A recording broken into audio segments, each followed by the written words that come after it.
He turned water into wine, I turned whiskey into songs. Too many second chances, too many too far gones.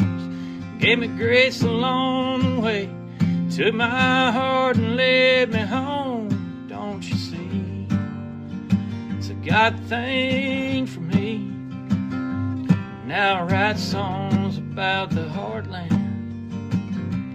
My heartland's in Tennessee. Welcome to the Heartland Journal Podcast with Steve Abramowicz, Editor-in-Chief of HeartlandJournal.com. Welcome back to Yaffee Live. Talk Radio 102.3. Live and local all day long. That's how it works here on the show.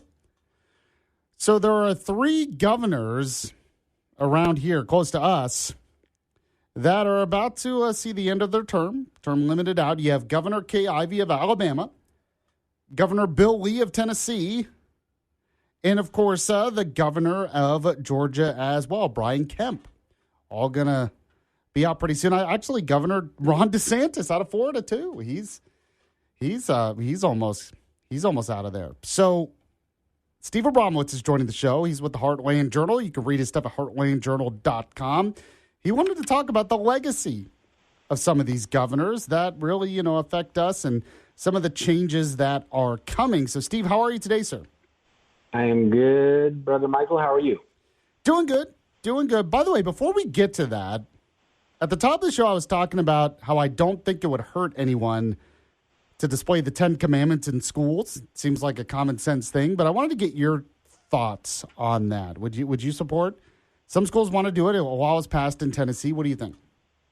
I've got the 10 Commandments displayed here in my office. So, yeah, I'm all for it. I mean, one of the problems in society is that public schools have decided that there is no God that we can display anywhere. So putting it back in there would be a start. Roy Moore got in a lot of trouble when he tried to put it at the courthouse, which our laws are basically based in the Old Testament and Moses. So, yeah, it's long overdue. It's one of those symbols like taking down a Calhoun or a Lee statue. Makes no sense to me because that's history, and I love history, and it's very important to remember why we would want to honor somebody even if we didn't agree with them per se in their lifestyle or their lives, compared to, say, a George Floyd who was literally a criminal. Like, let's honor those worthy of honor. So long story short, yeah, put it everywhere. Put it on the textbooks, put it on the desks, put it on their foreheads. Okay. I'm all for the 10 Commandments if it keeps them from robbing liquor stores and, selling drugs to their friends.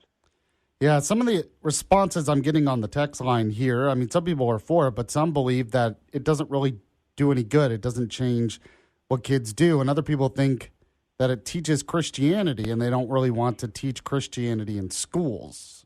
Well, do they realize that the 10 Commandments predate Christ? So it can't be Christianity. It's biblical. It's God, the big guy, right? So right. That's kind of silly, but long story short, all they got to do is look back at our U.S. Constitution and see that the founding laws and regulations from Napoleon back were the 10 Commandments. So that's a misnomer, by the way. Now, if you don't believe in God, okay, fine, but that also means you don't believe in law.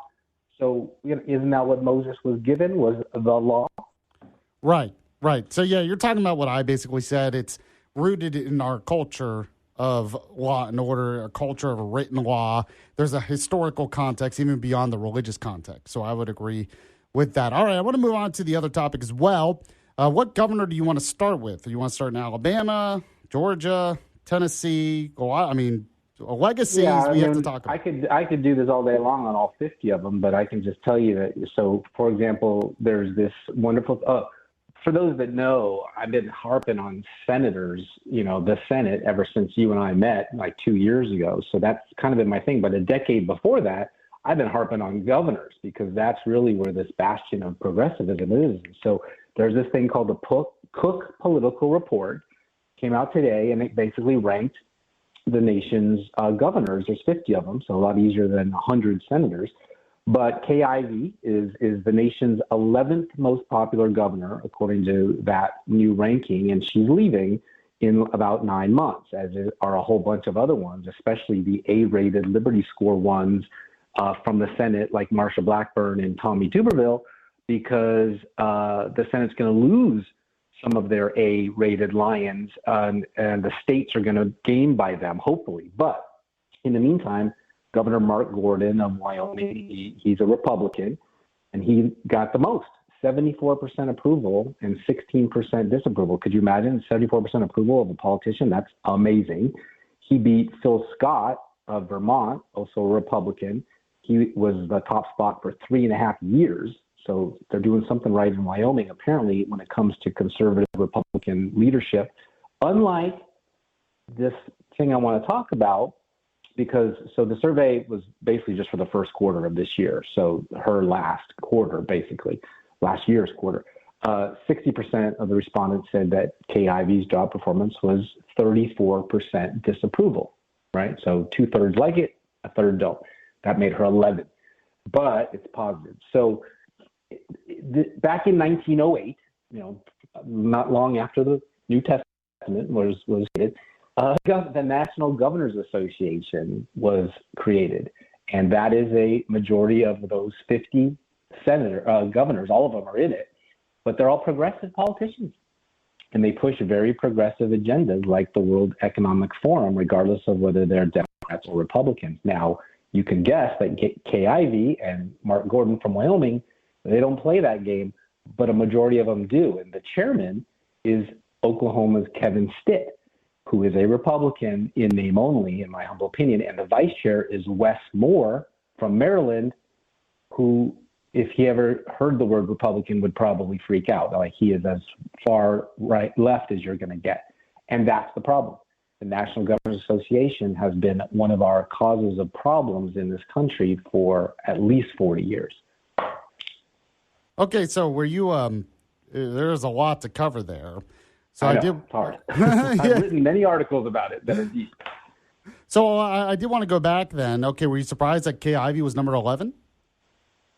Well, the good thing about this report is it's voted on by people in the state. So I was surprised, but she'd been there so long, people get, kind of like tired of their politicians, right? Like, even if they do great jobs yesterday, you get kind of sick of them. Nixon was a victim of this. And so Ron DeSantis, also one of the best governors, I would have thought he'd be number one, but he's not, because they got sick of him.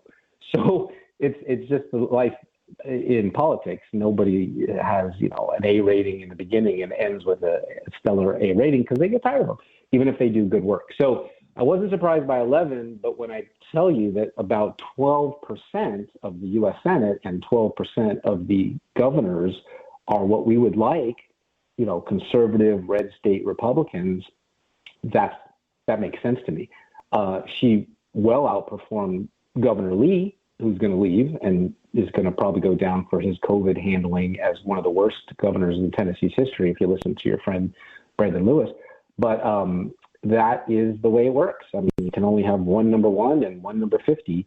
And for her to fall out to 11 after this many years, the longest serving conservative governor in Alabama's history, that makes sense.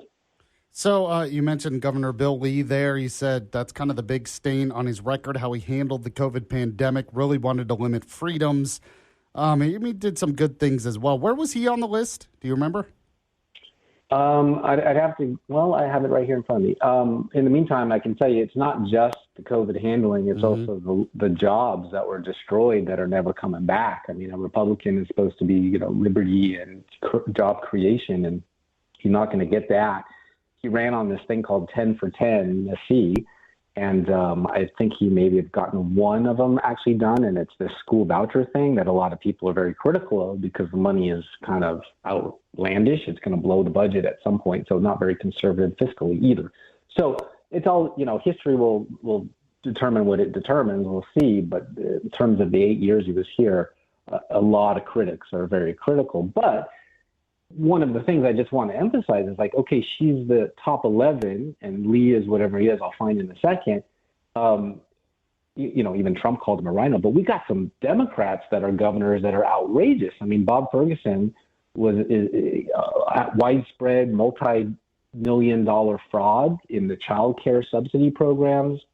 Gavin Newsom, of course, massive Medi-Cal scandal involving fraudulent hospice care billing and identity theft, right? There are 6 Democrat candidates running for that seat. And because Swalwell, who's terrible, dropped out, now the 2 that are the front runners, Katie Porter and the former health secretary under Biden, Becerra, who is very active in the healthcare fraud as well as illegal immigration expansion, that we're still cleaning up to this day. They're saying like $200 billion out of California. Those are the front runners. So it's so bad in the 50 when you add the 23 Democrats that if you're in the top 1%, it's not hard, right? Just don't be like that. Tim Walz is another governor, right? He's got this whole cash courier thing, $700 million of declared U.S. currency that was transported in suitcases from the Minneapolis-St. Paul airport to Somalia, stealing childcare money. I mean, it doesn't get much worse than that. And then, of course, you've got a Republican like Governor Little who signs the SPEED Act to further streamline state permitting of data centers and water facilities. How lovely is that? And that's a Republican. So it's not hard to be the number 1 or number 2 or number 10 Republican positive ranked in your state if you just do what you're supposed to do in that party. You know what I'm saying? Mm-hmm. So did you find where he was on the list? I did not, because I was too busy talking. But he is a member at large, Tennessee governor at the NGA, which is the National Governors Association. Okay. I'm sure he fits right in with those friends. But you say something and I'll Google it because I can't find it. I should have known ahead of time since we're talking about it. Yeah. I'm speaking with Steve Abramowicz. He's the founder of the Heartland Journal. You can read his stuff. Keeps up with Tennessee politics pretty well, other politics as well, national politics and other news at heartlandjournal.com. Brian Kemp, any thoughts on him? He's leaving soon. Well, boy, Brian Kemp. I mean, if you look at you know better than I do, but if you look at that Georgia election where Biden won versus Trump and all the cover up that the Secretary of State did, I just did a report on the whole Secretary of State project. That was a Soros Tide Foundation funded project to make sure that all the secretaries of state of the swing states were on board with what the progressives and the left really wanted. You got them. So, you know, there is that issue there. What is this? 2026. All right, I've got the whole list here in front of me. KIV, I told you. Let's see. 11. He's down here, man. It's not good. So Kemp came in at 60% approval rating. Obviously, compared to KIV and Gordon in Wyoming, that isn't great. Even Gretchen Whitmer is terrible. She's 63%. So yeah, well, that's a Democratic they like state. her better than him. Sorry, what was that? Well, that's a Democratic state. Part of that, because you said it was done by voters in the state, right? So yeah, I'm guessing, you know, if you're in a more Democratic state and you're very to the left, you probably you can do a little better, at least according to this survey. Yeah, I mean, if you compare it to, say, Ron DeSantis, 73%, that's very good. Yep. And then he got Stitt, who I told you about, 93%. It's ironic because he actually runs the thing, so he can pretty much say whatever he wants to say about himself. And I don't know why I can't see LEE alphabetically under here. So he is just not. Maybe they didn't do a poll on him. They're just you never know with these guys. He's already out in their minds. Okay. Well, we pretty much know that the next governor of Tennessee is going to be Marsha Blackburn, and we pretty much know the next governor of Alabama is going to be Tommy Tuberville. Not sure about Georgia. That one's a little bit more up in the air. And Florida, I know Byron Donalds is running, but that one's still a little bit more up in the air from what I understand. But interesting stuff. Steve Abramowicz of the Heartland Journal. Read all about this, heartlandjournal.com. Check out his podcast there as well. He is out of Nashville, Tennessee. Steve, appreciate it. We'll talk to you again soon. All right, my friend. Thank you. Hi, This is Basil Boz with the Association for the Recovery of Children, and you're listening to Heartland Journal Podcast. By the way, I still pronounced the name wrong. It's Jeter. Someone texted in. Let me know. Jeter. Blame Max. You should be more embarrassed than me. You voted in that. I don't live in Hamilton County. I'm just. Ah, dang it. Anyway, one person said this earlier because I'm asking people to text in, tell me why you deserve a cookie, and you can win this gift certificate to the Great American Cookie Company. One person says they deserve a cookie because they have to listen to me abuse you every day, Max. Too bad you don't get one. All right, joining me on the show right now, Steve Abramowicz. He is with the Heartland Journal. You can read his stuff, heartlandjournal.com. Check out his podcast, his videos there as well. Steve, how are you, sir? I deserve the cookie because I do this for free out of love and compassion for you and your show, Max.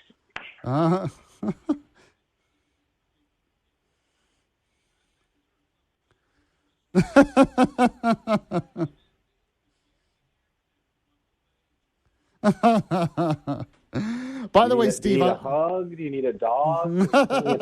He has a little dog. By the way, Steve, well, you're half the battle. I heard you call it, your show Max. No, it's my show, not Max's show. It's called Yaffee Live, not Captain Max Live. Oh, I thought this was the Max Live show. I must have misdialed. Sorry. All right, Steve, let's get to some news here. We were just talking that locally here around Hamilton County, the turnout was pretty low in this primary election. And I know you were complaining about that earlier in Shelby County, where you're kind of located. Well, I'm actually in Williamson County, which is just as bad because we had an election last night, too. And I just was talking to the chairman of the Republican Party here, and he told me that the turnout was low by normal standards, 14% turnout, 11.2% in the May 2022 county primary. So a little better than 22, but in Shelby County, it was about as bad as 1998. So they got some issues over there for sure, especially since if you watch the news, you'd think it was the most important thing in the state of Tennessee for the last, 48 hours. Because all the ads? No, because of all the racism that they've been throwing at them because of the redistricting that's the Supreme Court signed off on. Right. Yeah, that's a good point. So I know you had an deal. Actually, it's a really big deal because they've been leading up. These are the people that were expelled: Justin Pearson, Justin Jones, and Gloria Johnson out there, and they've been, making the rounds on the national cable news and saying that we're racist and white supremacists and Klansmen. This in the same news cycle as the SPLC, Southern Poverty Law Center, getting called out for an 11-count indictment for funding the KKK for decades that could have disappeared. So, they're lying. Well, this is how, in the redistricting thing, and I know you want to talk more about that, before they would go to the courts and say, the maps are racist. They would just scream racist, and the judge would be like, oh, yeah, okay. Now they can't do that because of the Supreme Court ruling, so they're just going to the media or whatever, and they're screaming racist there. They can't help but play the race card. That's it, because last year they played the Roe versus Wade card because they overturned that, or I guess it was 4 years ago. And so they decided, okay, what can we talk about now? And so here's the irony, Michael. I mean, Steve Cohen, look at a picture of him. He be white. Right? So he's running for re-election against Justin Pearson, who is a fake Black Panther, dresses like it, wears his hair big, got expelled from Nashville legislature for being a loudmouth and calling everyone up there racist and evil, like I said.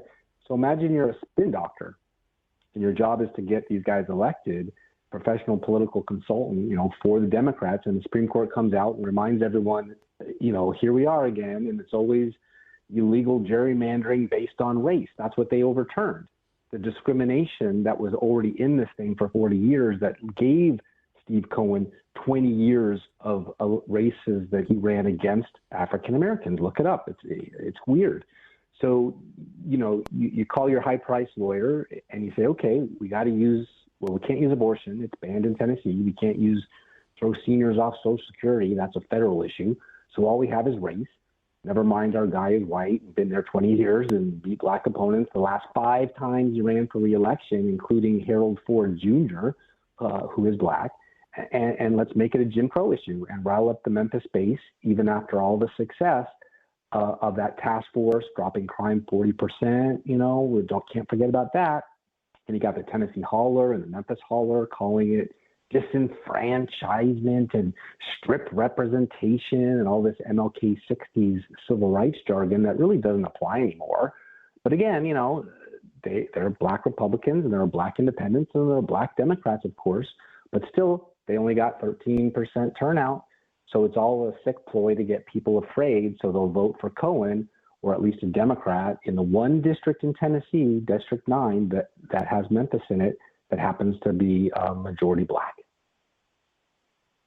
So what do you think about the idea, though, that there's a special session going on right now. They're going to try to redraw it so we can get all districts to be Republican.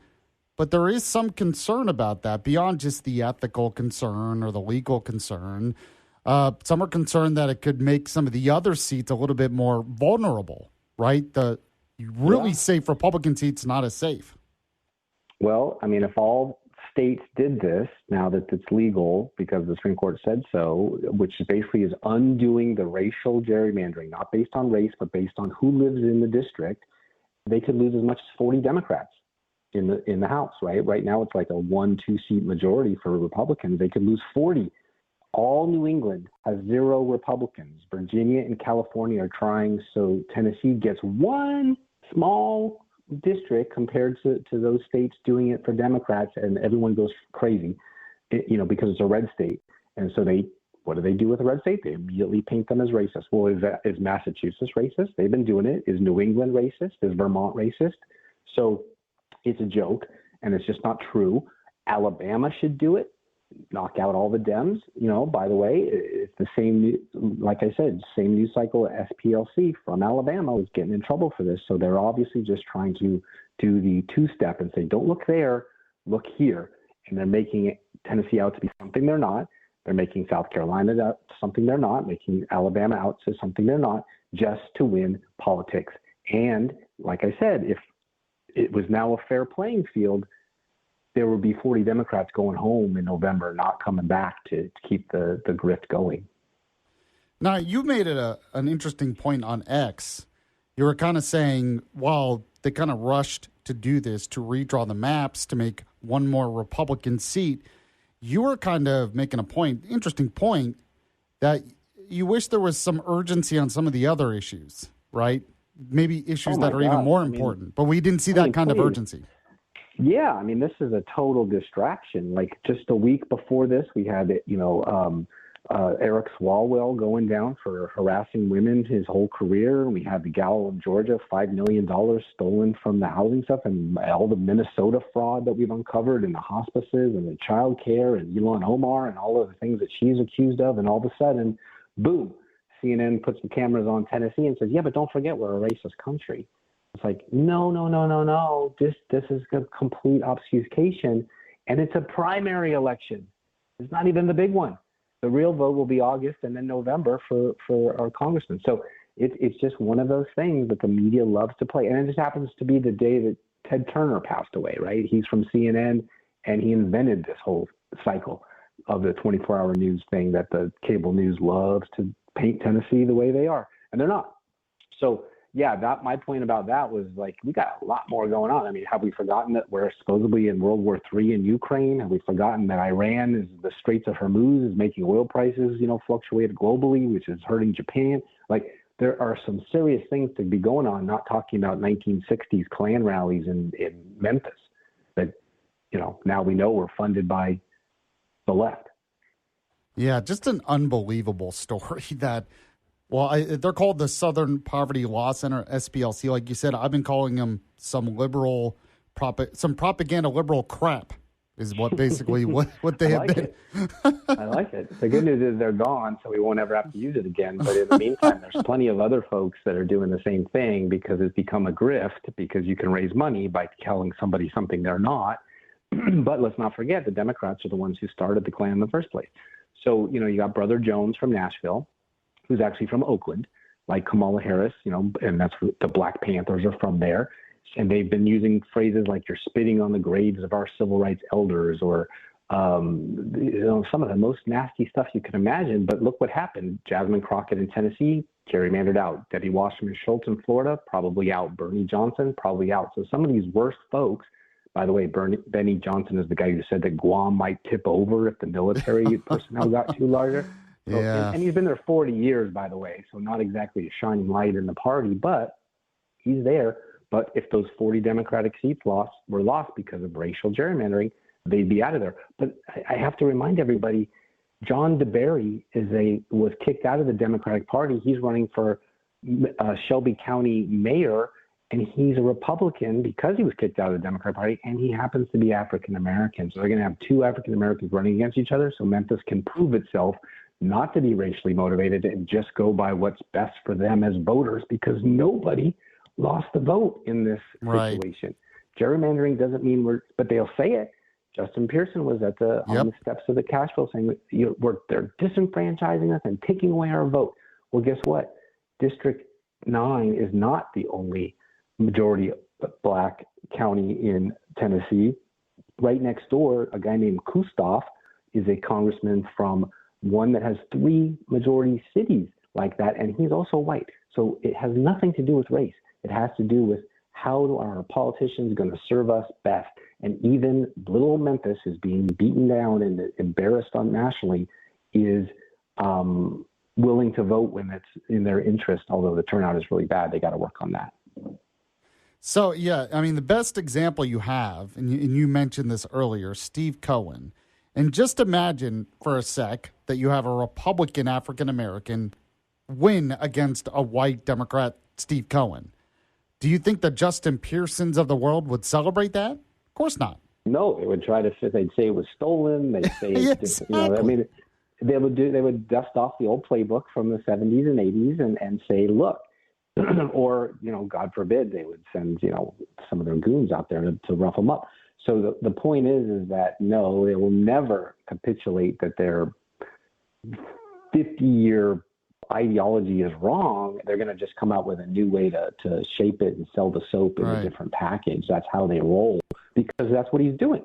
He's using old, now 80-year-old marching from Selma, Alabama slogans as if Tennessee's Nashville legislature is that right now. And they never mention, why are we even doing this today? Oh, because last week the Supreme Court ruled in a 9-3 decision that it was being done unconstitutionally all this time. Now they're righting a wrong, just like Dred Scott took, 40 years to finally be turned over, the worst one ever. This is like the second worst one ever.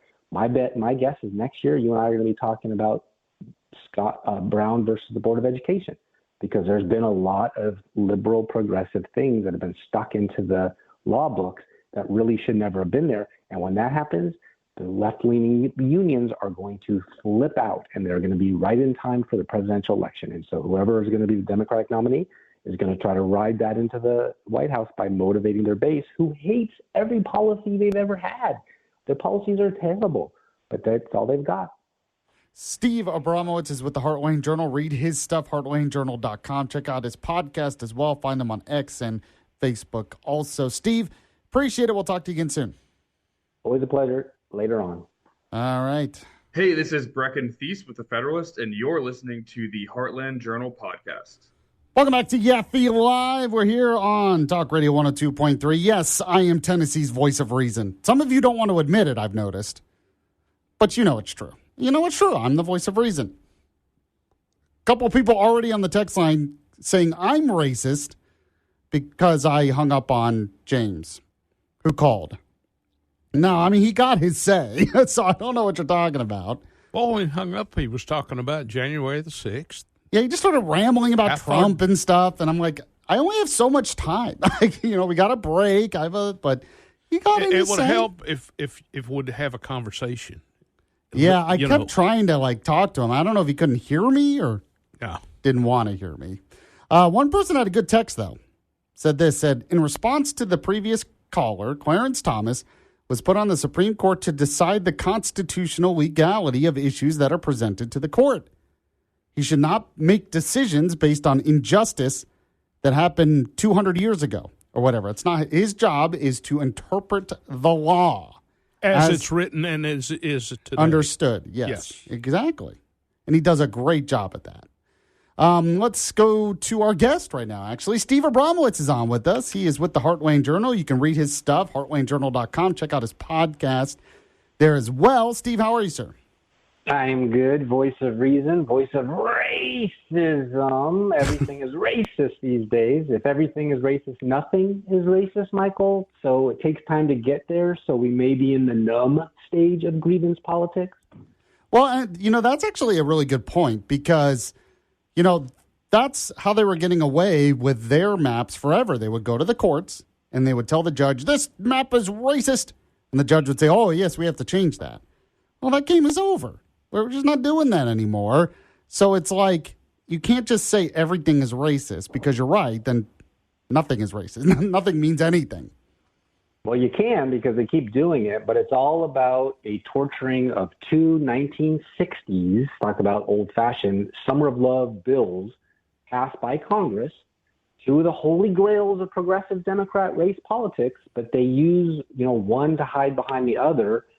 Quick pop quiz for you, civics lesson for you, Michael. Do you know what the state capital of Tennessee is? The state capital is in Nashville? Yes. Do you know what the name of the Capitol building is? You know what? You caught me. I don't know. Cordell Hull. But do you know what the address is for Cordell Hull? I do not. Okay, well, you should because you have to write these guys once in a while to get them to pay attention. But it's 425 Rep. John Lewis Way North. Oh, okay. I know this because where I'm from in Seattle, they have a John Lewis Memorial Bridge. Same guy, honor African-American hero and civil rights icon John Lewis. Seattle is also in King County, which if you look at the logo on the website, the city has a silhouette of Martin Luther King, but that's not who it was named after. The change became official on July 24, 2005, 20 years ago. I got there in 1999, so I remember this. Its original 1852 namesake was a slave-holding vice president, William Rufus Devane King, the shortest-serving vice president in history, not somebody you'd really name a city out of, but they did. He died of tuberculosis in Alabama. Anyway, so John Lewis, as a student, he organized sit-ins at segregated Nashville lunch counters in 1960. He was in Congress for desegregation. He was in Congress for a while, too, yeah. So he died. He was a freedom rider in 1961, risking his life to designate interstate bus travel and was brutally attacked in Montgomery, Alabama. And at 23, he was the youngest speaker at the 1963 march where Dr. King gave his I Have a Dream speech, led over 600 marches across the Edmund Pettus Bridge in Selma, Alabama, where state troopers attacked them, which was a turning point that led to the Voting Rights Act of 1965. Keep that in mind. Served in the U.S. House of Representatives for Georgia's 5th District for over 30 years from 1987 to 2022. So if Tennessee was racist, they're the worst racists in the country because they named the street the Capitol is on after that guy. Yeah, that's true. But they'll say, yeah, but we're going, and this is what I've heard this week. They'll say, yeah, but we're sliding back to the Confederacy. We're going backward because of this, is what they're saying. Well, you probably heard Justin Jones, the Nashville long-haired rep. He's from Oakland, California. Used the term good trouble for his antics, which Justin Pearson also uses. That's John Lewis's phrase, by the way, about fighting injustice. So talk about sliding backwards. They're using his phrase to do something that's not correct because gerrymandering and redistricting for Republicans versus Democrats is not injustice. The Supreme Court ruled racial gerrymandering is itself racist, and Dems might lose up to 40 seats in the U.S. House because they've been doing it wrong, including Georgia. So what this all about is the John Lewis Voting Rights Act. Same guy. He died, by the way, in 2020. The left wanted it to codify racial discrimination in his name, but the Senate has sat on it for 5 years, and now it's dead, thanks to a 6-3 ruling of Supremes, including Clarence Thomas. And I really do think, I think it was Justice Roberts who said it best. He goes, if we want to stop discriminating by race, maybe we should stop discriminating by race and talking about this. It's like, if we're going to actually try to get away from making everything about race, then we need to take steps that goes away from making everything about race, which is what this did. It is about politics, yes. It's about partisan politics. Everyone admits that when you're talking about gerrymandering at this point. But it's not about race. Yet No, they can't get away from it. It's a big political two-step, and it's a big confusion about two things. The Civil Rights Act of 1964 that progressives today consider their Constitution over the real one from 1776, 250 years ago this year, by the way, and Voting Rights Act of 1965, the one LBJ used to make sure that blacks' vote was locked up for 100 years, he said, if you remember that crude statement he made, basically made reverse racism a lock in voting, not law, but politics. So you see it today. All the language Justin Pearson is using on TV is from the 60s civil rights movement, but it's really about him losing his free trip to D.C. and all that out-of-state money to get rich like John Lewis did from book deals and speaking engagements, making Tennessee look terrible. Well, yeah, it's an interesting point because the left has wanted the next civil rights movement for a while because obviously the civil rights movement led by Martin Luther King and others was very successful and a lot of good came out of it in this country. But they have always wanted to recreate that. The problem is they're recreating it based off of false premises. Exactly right. Because they're using the Voting Rights Act and the Civil Rights Act as the same thing, and it's just not at all. One's political and one was really about the betterment of mankind. And I mentioned Seattle because all this talk on CNN and threats to boycott the SEC schools and Jim Crow Tennessee is virtue signaling, like naming a bridge in Seattle where he never was, or naming your county after MLK, but not honoring his greatest legacy, the content of your character, not the color of your skin, which Justin Pearson, faking the Holy Ghost at a black church this Sunday, Mother's Day, is fake. Another low character guy in South Carolina, Jim Claiborne, he gave us Biden and known for organizing the A&M black churches for Democrats, which you're not supposed to do, separation church and state, that apparently not. And that's against campaign and finance rules too, by the way. So he might lose his seat. Jasmine Crockett already did. Benny Thompson in Mississippi might. Debbie Wasserman Schultz happens to be white. She might lose hers in Florida as well. Former Hillary convention chairwoman, by the way, losing her district. How cool would that be? So that's the good news, that race hustling may be on its way out thanks to the Supreme Court. Now, next year, if they go after Brown versus Board of Education, imagine that during Trump's tenure, Roe versus Wade, racial gerrymandering, and the ability to mess with our schools with the unions. That would be a phenomenal trifecta for Trump. And last I'll say is it all happened a week after 11 fraud indictments at Alabama's SPLC. And I see that Alabama Attorney General Steve Marshall, he announced on Monday that his office has launched a civil investigation into the SPLC too, alleging deceptive fundraising practices under Alabama's consumer protection statutes. That group gave millions to prop up the KKK. Had they not, the country wouldn't look so bad to the world that Justin Pearson says we are, especially innocent white people and Republicans. That's in today's HeartlandJournal.com headlines. You won't see that on CNN. They want racial tension. Yeah, the SPLC thing is so many angles to that. We talked about it on the show before. But one, you were talking about Steve Marshall out of Alabama there. I mean, he basically admitted that this investigation started under Biden. So people have said this is all about Trump. The investigation into them actually started under Biden, but the Biden Justice Department buried it, from what I understand. Mm-hmm. And, they did. And what did they bury? They buried the biggest scandal of all time when they said that Trump said that there were good people on both sides, as if he was talking about the Klan when he wasn't. And guess why? The Klan was even there. The SPLC paid them to be there and paid them to be in existence when they would have gone away in 1975 after, if you've seen the movie Mississippi Burning, they were pretty much toast. So it's all fake, it's all propaganda, and it's all a way for Justin Pearson to sell some books, get paid for speaking, and to dance at churches, and maybe go to D.C. and make a mess with the squad. And that would not be good for Tennessee's image because I don't think we are what he says we are. What do you think about Cameron Sexton removing all their committee assignments? Talking about the Democrats. I think he should have sent them to jail. I think both of them, one of them let something on fire, which is a federal offense inside the State House. That was Jones. And Jones. I think Gloria Johnson finally got removed, and she was very crass in her text saying, like, I don't give a whatever. And, so, you don't? And then Afton Ben was the same way. She was on TV or on Twitter on her car saying, like, getting knocked off the ad committee won't affect my summer plans. Oh, really? So the people that you're supposed to represent, farmers in the state that has the most farmers, 300,000, you don't care because of your summer plan. I mean, these people are just actors. They're just there. I don't know why. They should find something better to do because none of them represent their districts. And Justin Jones says he's going to run for District 9. I think he's going to get blown out because he's never done anything for Memphis. Nothing. And so this whole thing about, oh my gosh, majority black district is losing their rights. Nobody lost the right to vote. The only person who lost their rights is him thinking he had a right to that seat that has been occupied by a white man for 20 years. So the whole thing just falls apart on its face because it's right. Yeah. What do you think of Brent Taylor running for that seat?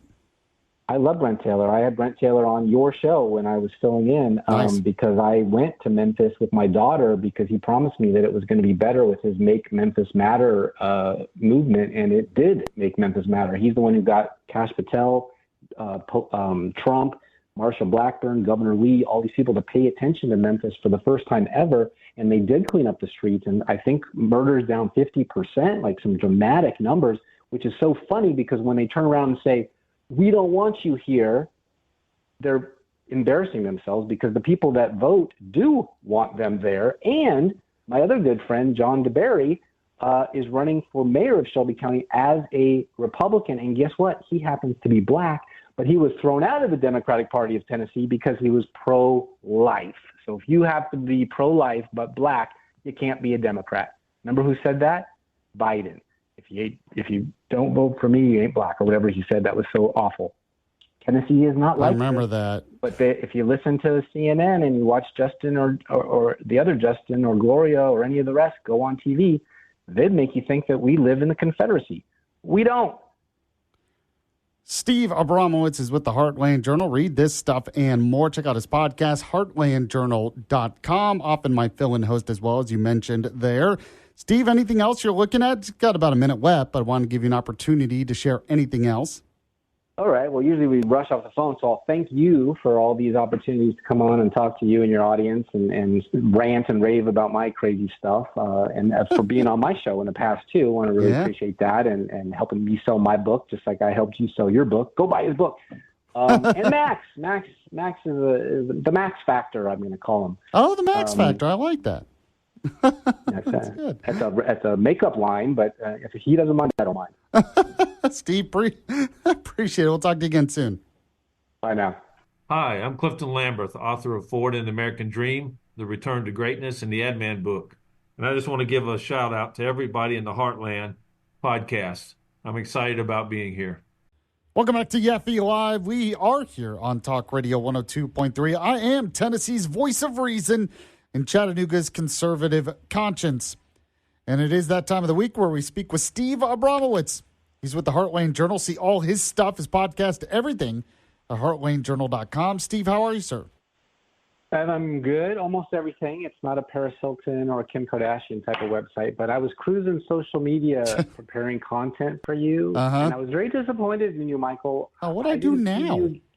I didn't see you get a minivan now that you're a domestic goddess of 2 kids. What's up with that? Oh, my gosh. Everyone is giving me a hard time about this car. Man, people just told me not to buy it. I bought my wife a Honda Pilot last year, so that's kind of our kid-friendly car. So this was my midlife crisis car. Well, I've seen some pretty fancy kids, like the Bandit from Smokey and the Bandit, a Trans Am. I've seen Porsches, Lamborghinis. I don't know about that one, but I was thinking minivan for you. I kind of have you pegged as a minivan kind of guy. Yeah, no. Actually, I will say this. There are benefits to a minivan when you have kids. I'm just even like big SUVs. There's just something about a minivan to fit a bunch of people. So I think of more like a school bus. Yeah, put them in the back.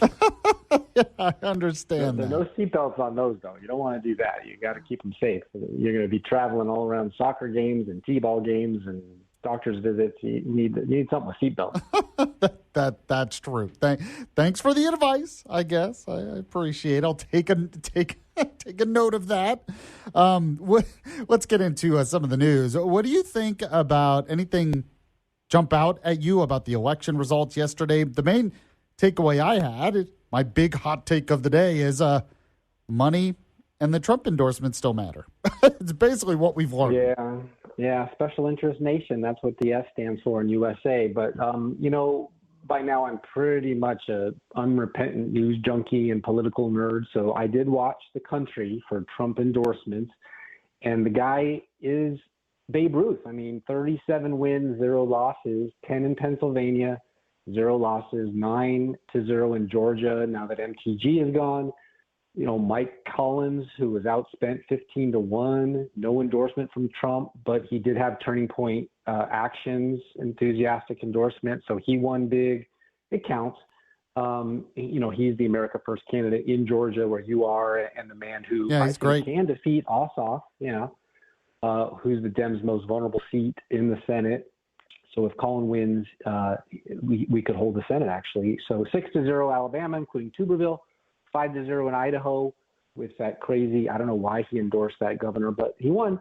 6-0 Kentucky, which is big because Massey and Mitch McConnell are gone. 1-0 in crazy Oregon, and he already wiped out incumbents in Indiana last week that went against him. So pretty amazing. Well, yeah, but the reason why I included the money thing is in Georgia we had the gubernatorial election, and you're right, the Trump-endorsed candidate won, but it's going to a runoff, and it was actually pretty close, and that's because Rick Jackson spent a ton of money, and that seems to have made a difference, at least make it close. It is, and it's going to be so expensive because, Lance Bottoms, I think her name is, the gal who basically let Atlanta burn, since Sherman hasn't burned, but she did it, is now going to be the Democratic nominee, so they're going to just throw money all over that because it's going to be very important to them. Georgia is part of their game. But also, Texas Paxton over Cornyn, so it now has to be the Dem that says Jesus was pro-choice, or actually Mary was. Thankfully, she chose life. But that should be an easy one in Texas, although polls show him trailing actually right now. So you never know. A lot of money. This is probably the most expensive midterm election of all time. Yeah. There's a lot of time left for them to make the case, 5 months, which is not really that much time. But it's Texas, right? And so it is Georgia. So she better lose based on her thing. But Cassidy's gone. I wrote an article about his mRNA work. We wouldn't have it without him, he came in third.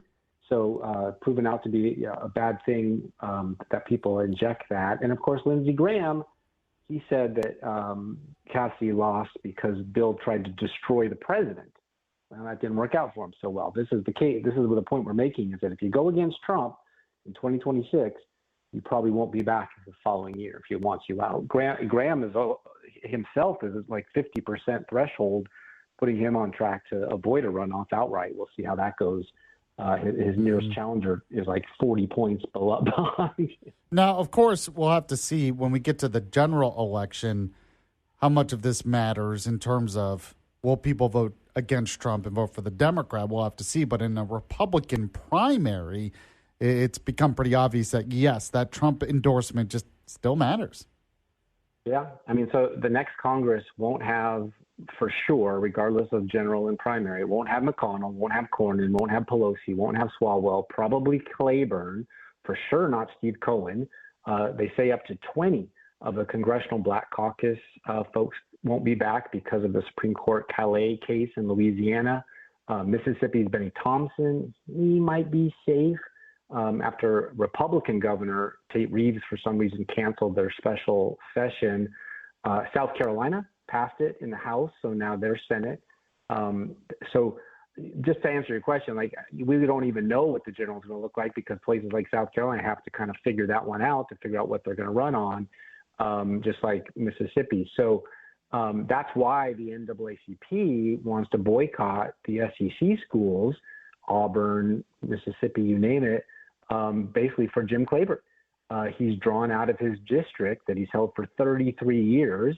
If you stay in Congress that long and the guy's 85 running for 18th term, he got nothing better to do. I mean, come on, move on. Not even because he never even became a senator. Like no upward mobility. That's too long and not much to show for it, except about $5 million in speaking fees and whatever book sales. Well, he was a big reason why Biden won in 2020, the primary. He was the reason, my friend. He was the guy. So this is kind of like going against Trump. You get your payback when it's not justified. Cohen dropped out, but after 20 years. This guy's been there 33 years. Wow. Unbelievable. Now, you had mentioned Thomas Massie. We'll get back to the SEC thing in a moment because that's an important story. But you mentioned Thomas Massie. I want to play this cut of him, his reaction to losing, because he lost the primary in Kentucky. Obviously, Trump endorsed his opponent. He has been bashing Trump, obsessed with the Epstein files, everything else. Here's what Thomas Massie said about it. I want you to react to it. I would have come out sooner, but I had to call my opponent and concede, and it took a while to find Ed Galrein in Tel Aviv.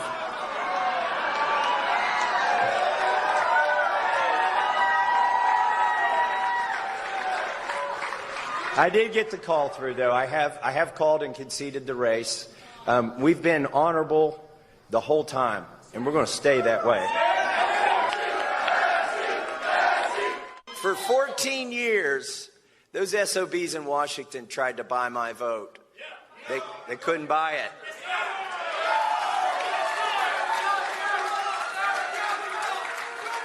Why did the race get so expensive? Because they decided to buy the seat.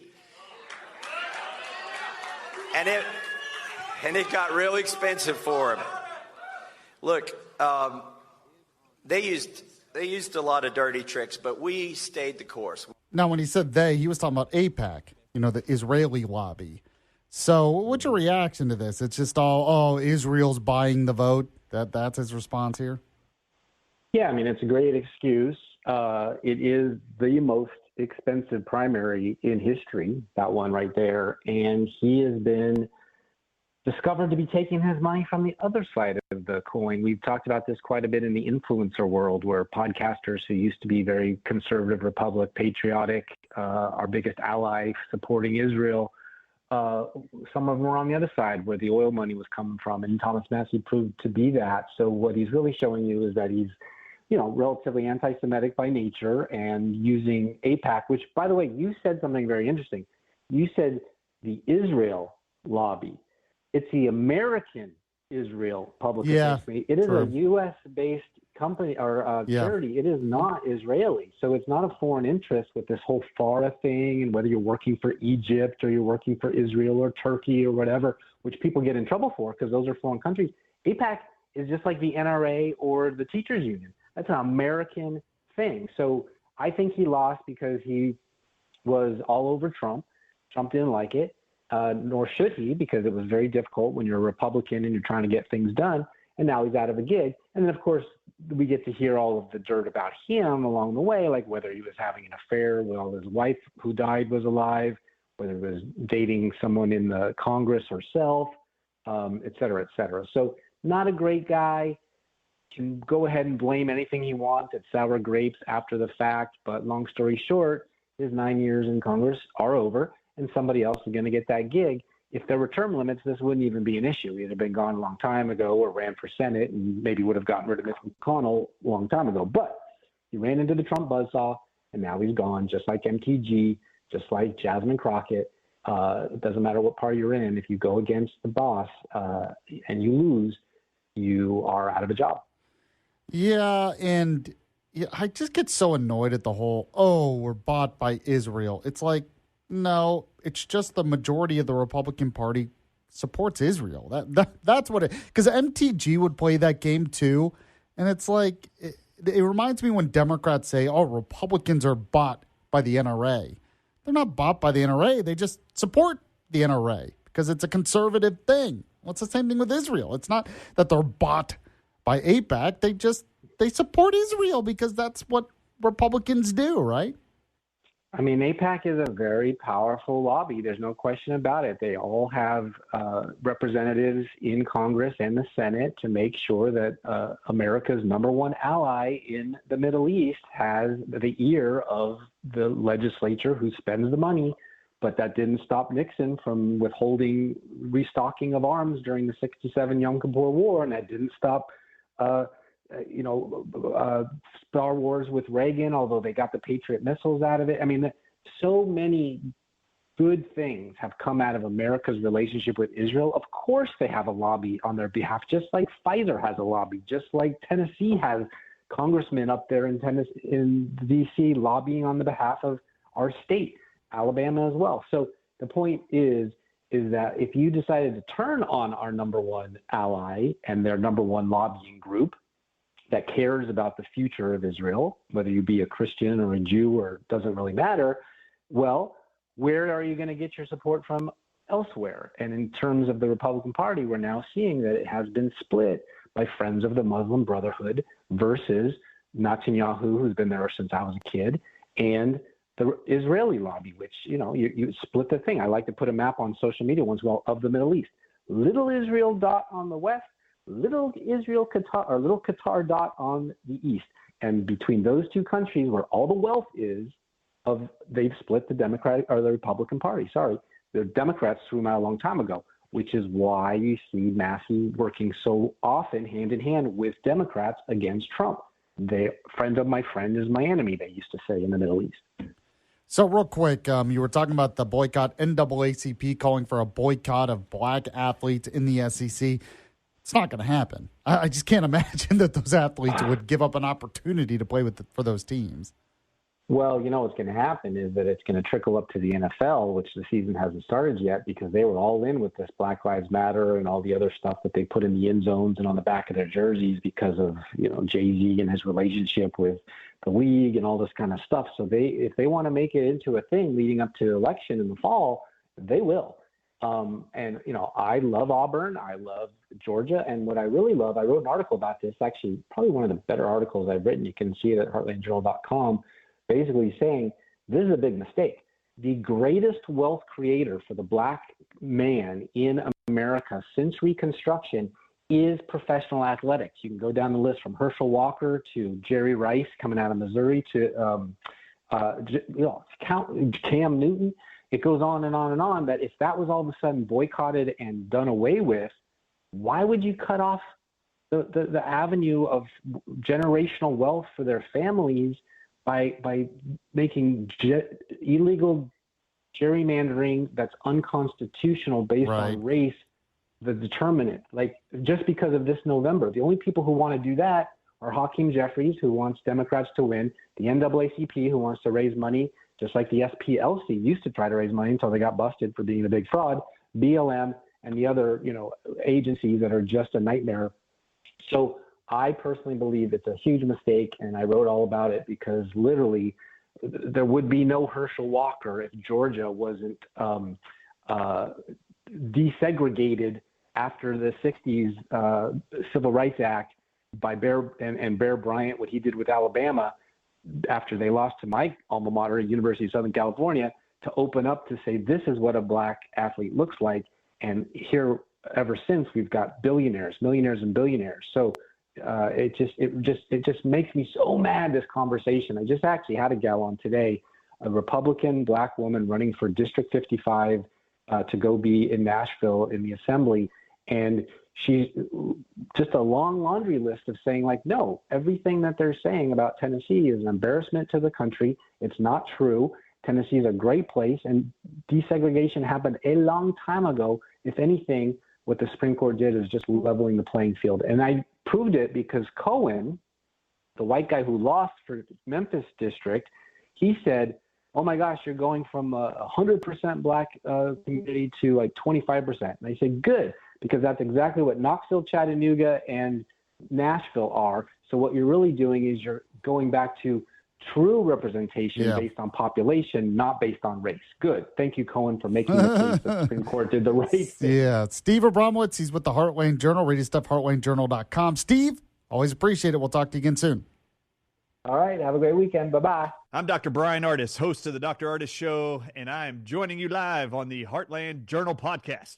It's a long way to Nashville from that Napa Valley vine. Put me on a road less traveled.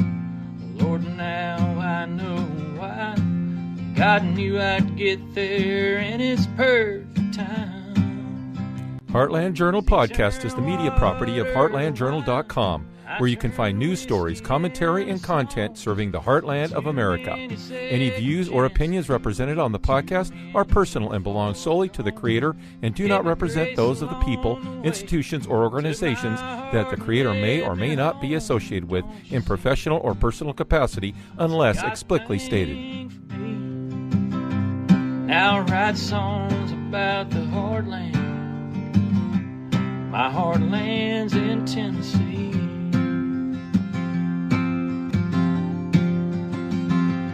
Now I write songs about the heartland. My heartland's in Tennessee.